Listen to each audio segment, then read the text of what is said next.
তাজমহল দেখে আমরা শুধু ভালোবাসা ভাবি, কিন্তু যদি বলি এই সুন্দর ইমারতটা একটা প্রশ্ন, যার উত্তর আজও পাথরের ভেতরে লুকিয়ে আছে।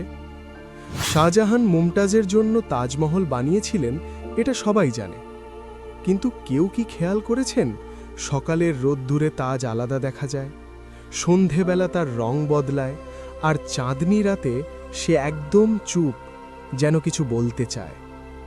কিছু ইতিহাসবিদ মনে করেন তাজমহলের নকশা শুধু সৌন্দর্যের জন্য নয়, এটা সময় আর মানুষের অনুভূতি বুঝতে তৈরি। চারদিকে চার মিনার, মাঝখানে বড় গম্বুজ, আর যমুনা নদীর দিকে খোলা মুখ, সব কিছু সমীকরণ মতো। প্রশ্ন হল, তাজমহল কি শুধু একটা কবর, নাকি একটা চুপি চুপি বার্তা যে ভালোবাসা শুধু থাকে না, সে অপেক্ষা করতেও শেখায়? তাজমহল হয়তো পাথরের, কিন্তু তার মিস্ট্রিটা আজও মনের মধ্যে থাকে। আপনার কি মনে হয় তাজমহলের মিস্টেরিয়ের উত্তর কি আপনি খুঁজে পাবেন?